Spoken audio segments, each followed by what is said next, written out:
అందరికీ నమస్కారం. మోహిత రచన ఎద్దనపూడి సులోచనారాణి గారు. చదువుతున్నది దేవి. చూడగానే లైక్ చేయడం మర్చిపోకండి. 11వ ఎపిసోడ్. మోహిత పడుకుంది. నిద్ర రావడం లేదు. నిశ్శబ్దాన్ని చీల్చుకుంటూ కాలింగ్ బెల్ టంగ్ టంగుమని వినిపించింది. మోహిత టైం చూసుకుంది. 9:30 దాటుతోంది. లేచి వెళ్ళి తలుపు తీస్తోంది. అవతల వ్యక్తి గభాలను తోసుకొని లోపలికొచ్చాడు. అతను మోహిత పెడరెక్కలు విడిచి పట్టుకున్నాడు. వదులు అరిచింది. అతడు ఈడ్చి కొట్టాడు. మోహిత తల అదిరిపోయింది. ఒకతను మోహిత నోరు గట్టిగా మూసేశాడు. తల మీద వీపు మీద దెబ్బలు పడుతున్నాయి. ప్రాణం పోతోంది. వెతకండిరా అన్నాడు. ఇంకొకతను డ్రాయర్ సొరుగులాగాడు. బట్టలు బీరువా చల్లా చెదురు చేశాడు. చివరికి గోద్రేజ్ అల్మరా లాకర్లో ఉంచిన లవ్ లెటర్స్ ఫోటోలున్న కవర్ చూశాడు. ఉన్నాయిరా అశోక్ అన్నాడు. అతను తెచ్చి మోహితను పట్టుకొని అతనికిచ్చాడు. ఒళ్ళు దగ్గర పెట్టుకో, మాలాంటి వాళ్ళ జోలికి వచ్చావంటే అతను చేయి చూపించాడు. ఈసారికి ప్రాణాలతో వదులుతున్నాను. ఇంకోసారి వచ్చావంటే మళ్ళీ మంచినీళ్ళు అడగవు అని బెదిరించి వెళ్ళాడు. వాళ్ళు తోసిన తోపుకి వచ్చి టేబుల్ వైపు పడడంతో దాని అంచు తగిలి రక్తం బొటపటా కారసాగింది. కింద కుప్పలా కోలిన మోహిత ఎలాగో లేచింది. ఒళ్ళు పచ్చి పుండులాగా ఉంది. ముద్దలా ముడుచుకుపోతున్న బాధ. అతి కష్టం మీద ఫోన్ దగ్గరికి వెళ్ళి నంబర్ డయల్ చేసి డాక్టర్ పరమేశ్వరికి చెప్పింది. కళ్ళు తేలిపోతున్నాయి. కాళ్ళు పీలికలుగా అవుతున్నాయి. ఎక్కడున్నావు నువ్వు? పరమేశ్వరి ఆదుర్దాగా అడగడం తెలుస్తోంది. ఇంటి దగ్గర. పై పెదవి వాయడంతో మాట ముద్దగా వచ్చింది. నేను ఇప్పుడే వస్తున్నాను అంది పరమేశ్వరి. మోహిత గుమ్మం వైపు వచ్చింది. ఒళ్ళు తూలి నేల కొరిగిపోయింది. సోఫా అంచు గట్టిగా పట్టుకుంది. లేకపోతే తల పగిలి 2 చెక్కలు అయి ఉండేది. మోకాళ్ళ మీద ఒరిగిపోయింది మోహిత. ఏమిటో భయం, ఏమిటో చీకటి. తరుణ్ ఆర్తిగా నీళ్లలో మునిగిపోతున్న వ్యక్తి ఆసరా కోసం చెయ్యెత్తి అరుస్తున్నట్టుగా వచ్చింది ఆ కేక. తరుణ్ అస్పష్టంగా పిలుస్తున్నాయి మోహిత పెదవులు. చెవి దగ్గర వినిపించింది. తరుణ్, ఎక్కడ నువ్వు? మోహిత ఏడుస్తోంది. ఇక్కడేనమ్మా, ఇక్కడే ఉన్నాను. నన్ను వదిలి వెళ్ళకు. ఎవరో మోహిత తలని అదుముకున్నారు. వెచ్చటి ఊపిరి, వెచ్చటి స్పర్శ. తరుణ్, నాకు చాలా భయం వేస్తోంది. భయం లేదు, నేను ఇక్కడే ఉన్నాను. నేను ఇచ్చిన బొమ్మ చూసావా? బొమ్మ? ఏం బొమ్మ మోహి? నేను నీకు ఇచ్చాను, నువ్వు నాకు తీసుకురాలేదు. ఆ బొమ్మ మన బొమ్మ. ఆంటీకి ఇచ్చి నువ్వు రాగానే ఇమ్మని చెప్పాను. సరే, అలాగే. నువ్వు నిద్రపో. నాకు భయం వేస్తోంది. వాన, అబ్బా ఎంత పెద్ద వానో. అసలు వానే లేదు మోహి, బయట చెమటగా ఉంది. నా బొమ్మ జాగ్రత్త. అలాగే, నువ్వు నిద్రపో. వెచ్చటి కౌగిలి బంధం ఉయ్యాల్లో ఊపినట్టు మోహితని మెల్లగా ఊపుతోంది. మోహిత అల్లకల్లోలంగా ఉన్న మనసు మెల్లగా శాంతిస్తున్నట్టు. ఆమె శరీరంలో ఆరాటం తగ్గింది. ఆమె కలవరింతలాగాయి. మోహిత గాఢ నిద్రలోకి ఒరిగిపోయింది. చెయ్యి ఆలంబనగా ఎవరి భుజమో గట్టిగా పట్టుకుంది. అది వదిలేస్తే తన అగాధంలోకి, ఒక సుడిగుండంలోకి వెళ్ళిపోతానేమోనని భయం. ఎన్ని యుగాలైందో. మోహితకి మెలకు వచ్చింది. కళ్ళు విడబడినాయి. ఎదురుగా ఎవరు? మోహిత తలదిండు మీద కాస్త కదిలిన శబ్దానికే పేపర్ పక్కన పెట్టి తరుణ్ మోహిత వైపు చూశాడు. ఎలా ఉంది? ఈ ప్రపంచంలో ఉన్న ప్రేమంతా అతని కంఠంలో పోగుపోసినట్టుగా ఉంది. బాగానే ఉంది అన్నట్టు తల తిప్పింది. మోహిత తల తిప్పి చూసింది. అప్పుడే గదిలోకి పరిగెత్తుకొచ్చిన అను మంచం మీదకి ఎక్కాడు. వాడి 2 చేతుల నిండా బొమ్మలున్నాయి. అను ఆశ్చర్యంగా చూసింది. మంచం పక్కన కుర్చీలో తరుణ్ కూర్చునున్నాడు. అను మంచం మీద తల్లి పొట్టం మీద నుంచి పాకి తండ్రి ఒడిలోకి ఉరికాడు. తరుణ్ అనుని ఎత్తుకొని గుండెలకు హత్తుకొని బుగ్గల మీద ముద్దులు పెట్టుకుంటున్నాడు. మోహితకి పూర్తిగా మెలకు వచ్చింది. తను ఎక్కడ ఉన్నానా అని కలియ చూసింది. తరుణ్ ఇంట్లో తన పడక గదిలో. తను ఇక్కడికి ఎప్పుడొచ్చింది?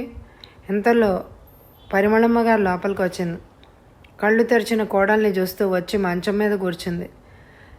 చేయి 2 చేతుల్లోకి తీసుకుంటూ, అమ్మా మోహి ఎలా ఉంది అని అడిగింది.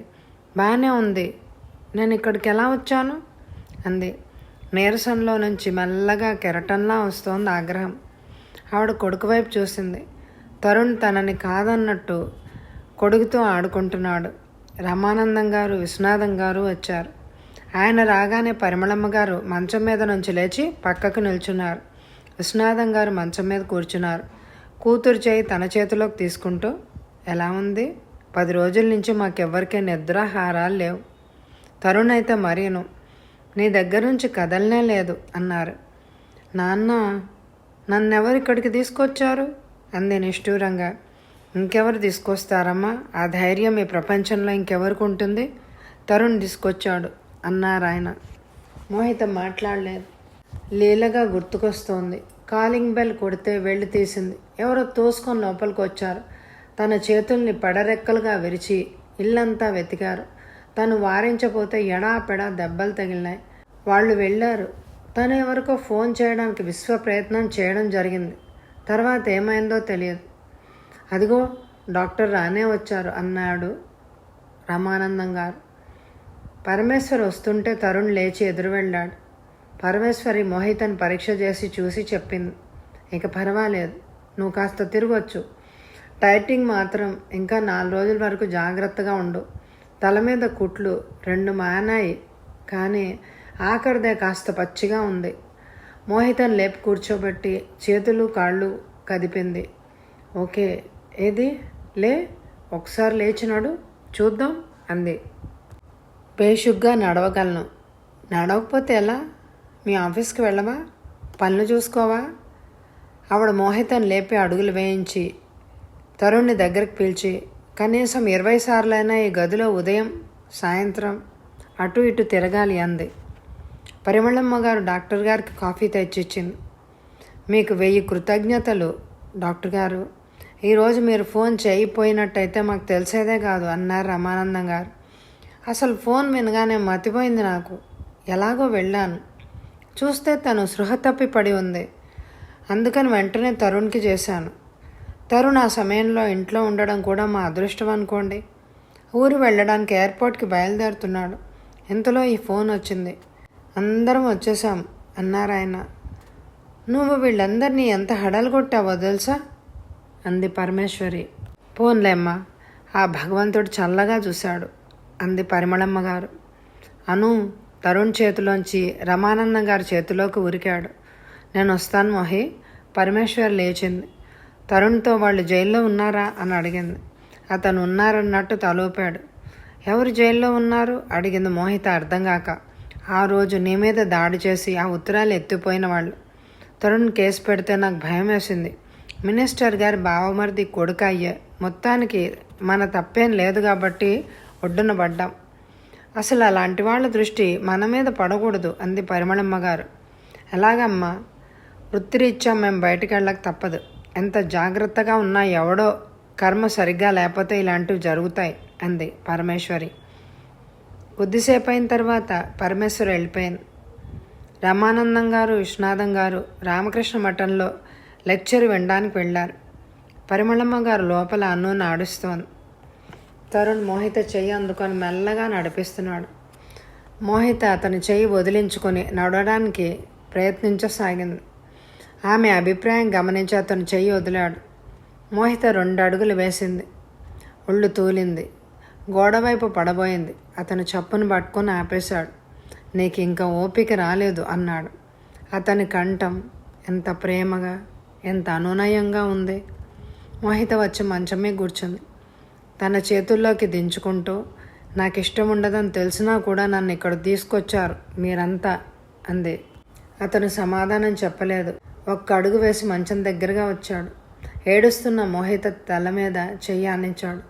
భగవంతుడు కూడా మీకు సాయం చేశాడు. నాకు ఇలాంటి పరిస్థితి ఎందుకు రావాలి మోహి? తరుణ్ కంఠం తగ్గు స్థాయిలో పిలిచింది. అందులో నిగ్రహించుకుంటున్న ప్రేమ, పొంగుకొస్తున్న ఆవేదన 2 ఉన్నాయి. ఒక మాట చెప్తాను, వింటావా? మన ఇద్దరి మధ్య సమస్య లేదని నేను అనడం లేదు. సమస్య ఉంది. అది పెద్దదే కావచ్చు.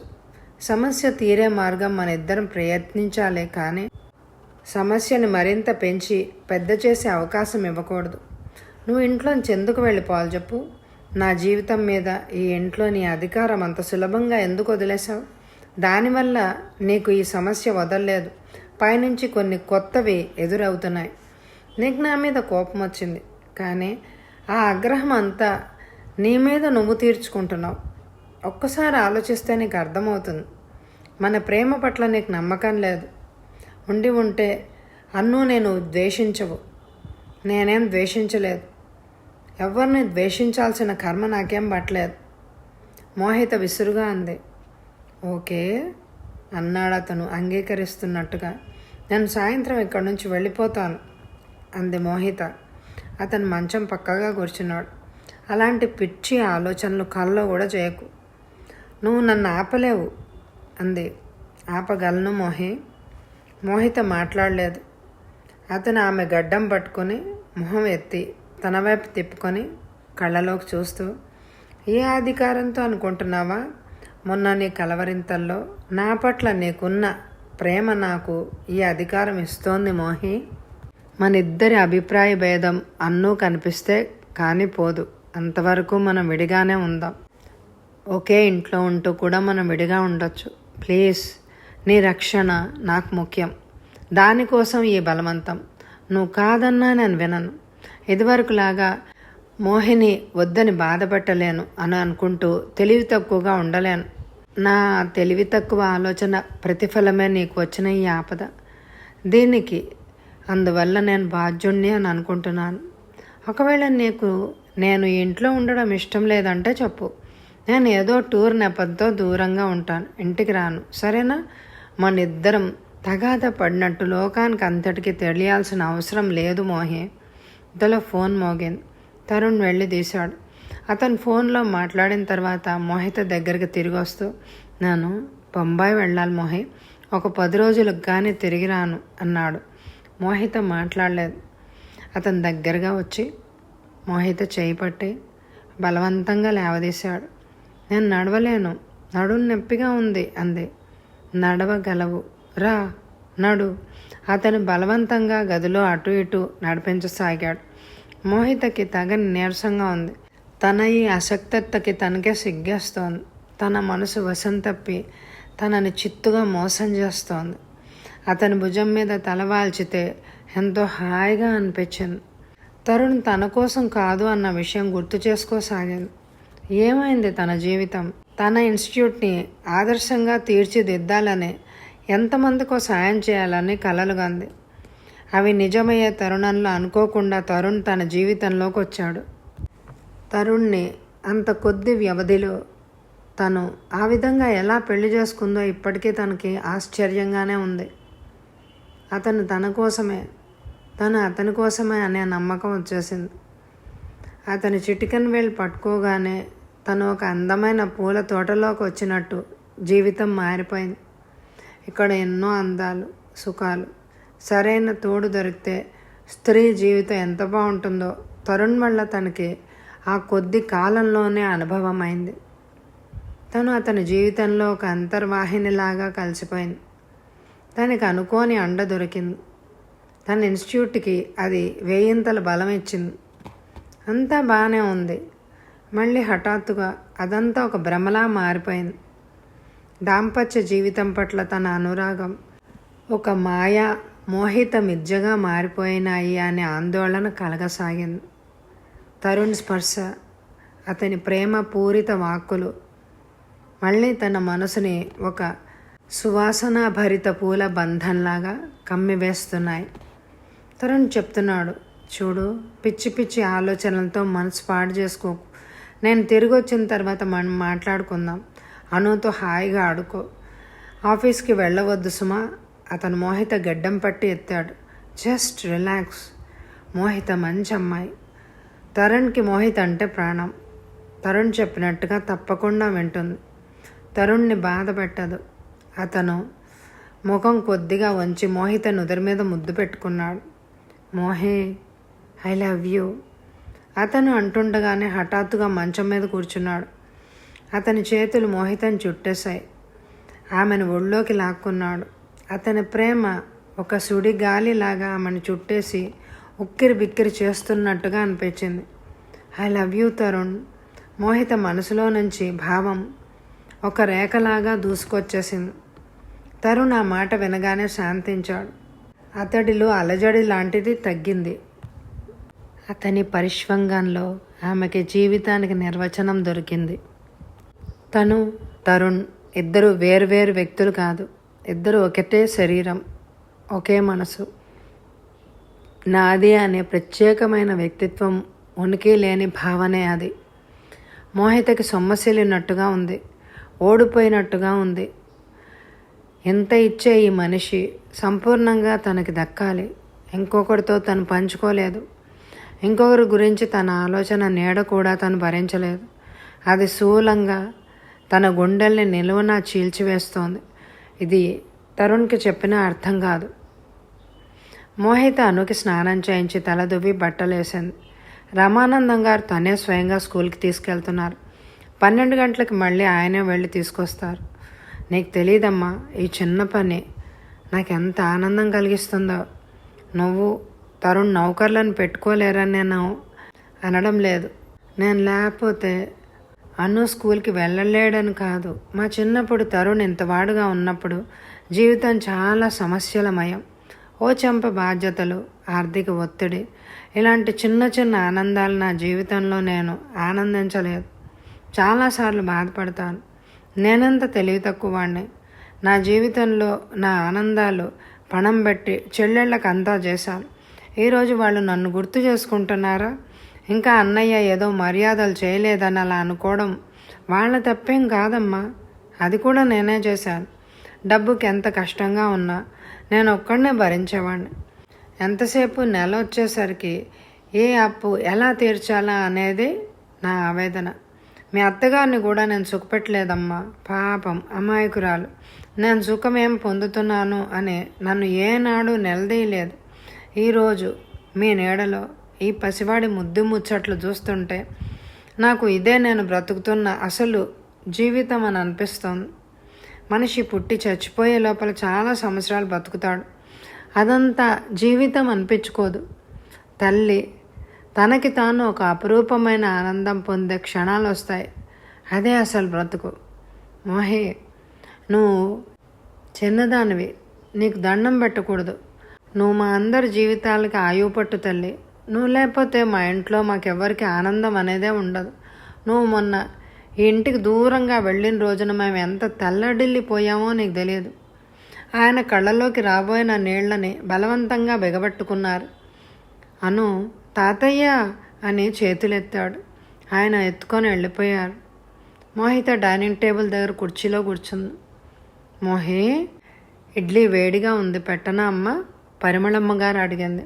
వద్దత్తయ్యా, ఆకలి లేదు అంది.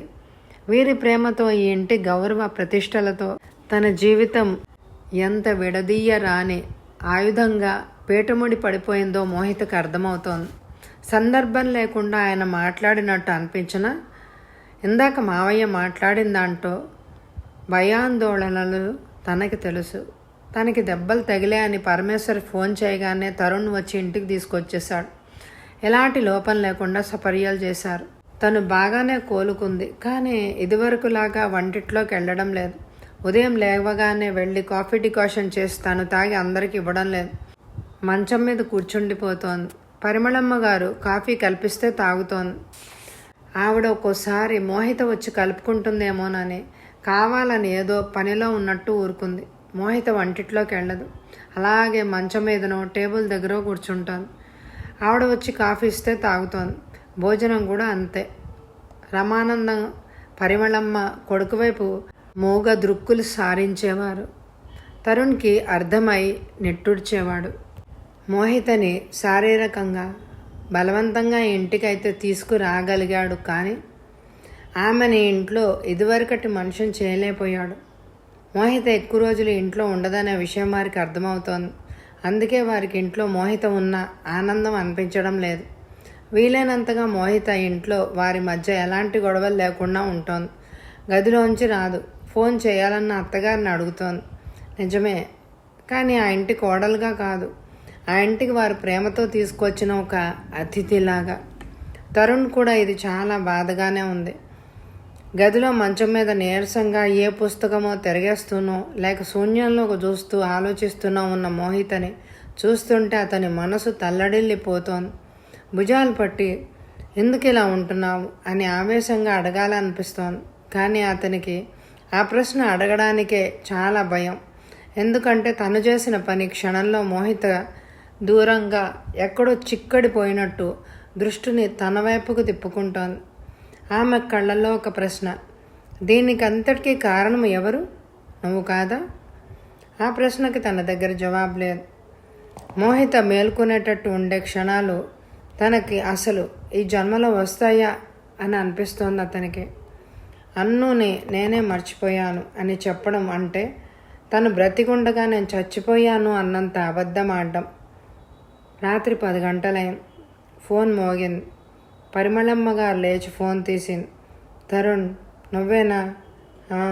ఉండు, మోహితని పిలుస్తాను అంటూ వచ్చి పడక గదిలో లైట్ వేస్తూ మోహి అని పిలిచింది. మోహి మేల్కొనే ఉంది. కళ్ళు తెరిచి చూస్తోంది.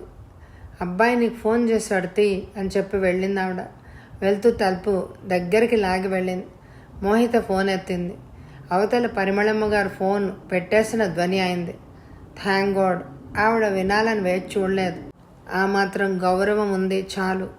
మోహి, తరుణ్ పిలిచాడు. ఏం చేస్తున్నావు? పడుకున్నాను. భోంచేసావా? తరుణ్ కాస్త ఆగాడు.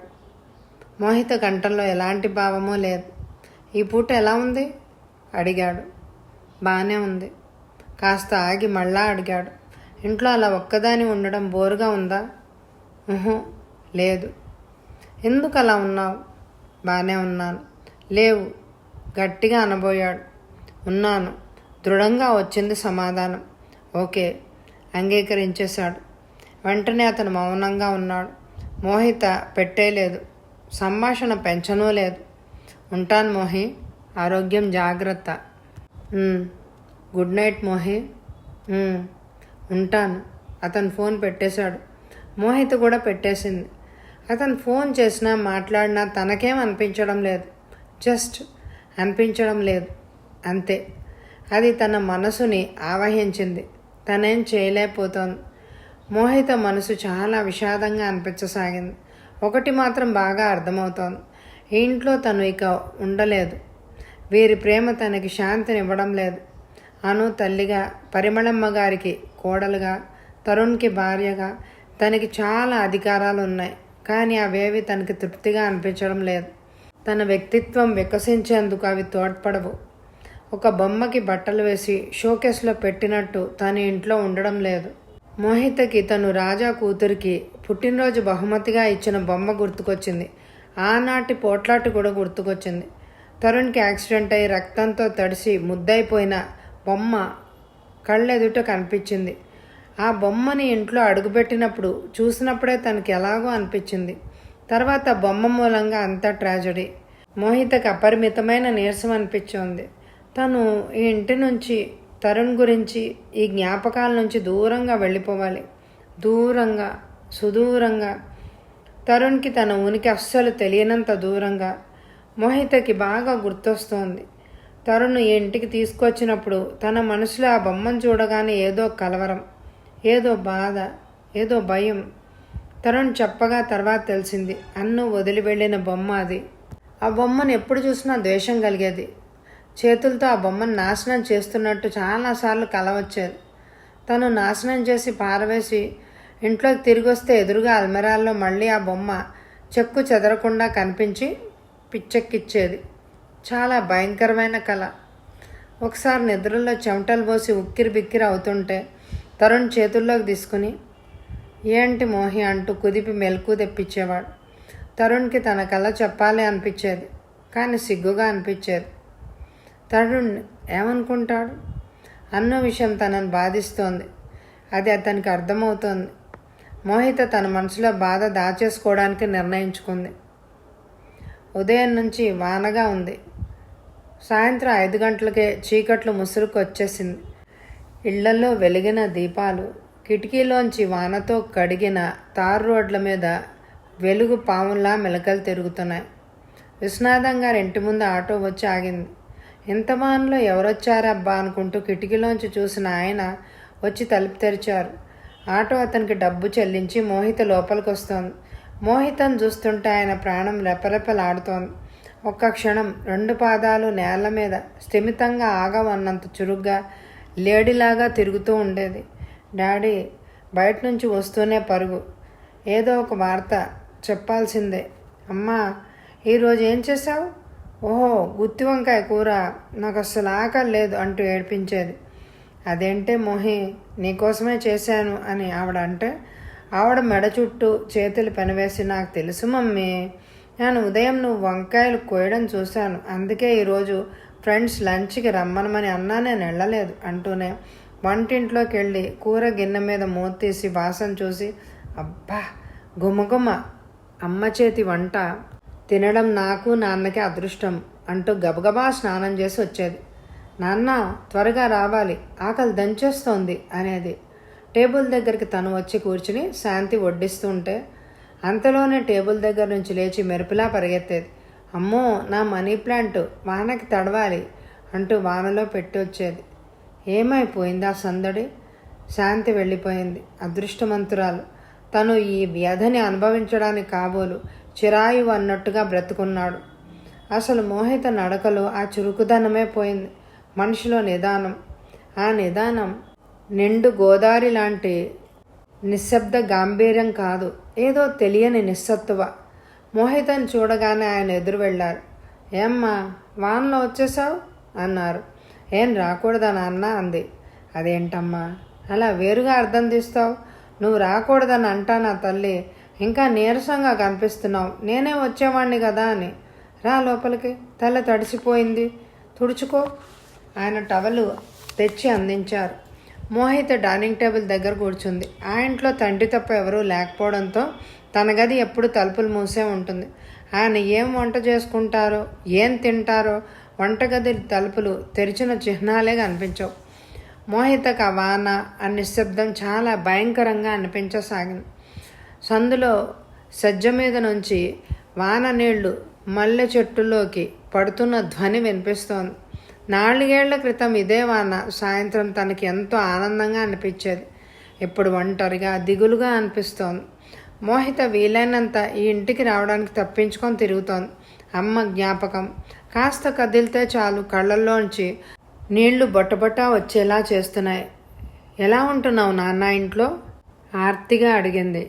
నాకు బాగానే ఉందమ్మా. ఇక్కడ కూర్చుంటే నీ జ్ఞాపకాలు ఒకదాని వెంట ఒకటి ముసురుతూ వస్తాయి. ఆ ఆలోచనలు పడితే ఇక నాకు టైమే తెలియదు. మీ అమ్మకి ఇష్టమైన తులసి చెట్టుని కాపాడడం, నీకు ఇష్టమైన సన్నజాజిని జాగ్రత్తగా చూడడం, ఇలాంటి పనులు ఏవో ఉంటూనే ఉంటాయి. సాయంత్రం వేళ పక్కింటి మామయ్య గారు వచ్చి కాసేపు కబుర్లు చెప్పి వెళ్తారు.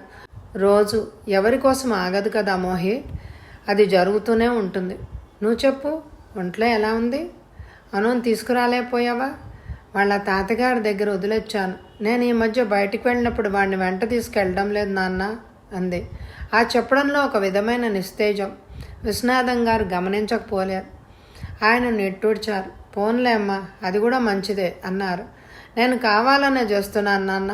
ఇదివరకు అను నా సర్వస్వం, వాడి మీద నాకు తప్ప ఇంకెవరికి అధికారం లేదు అని అనుకున్నాను.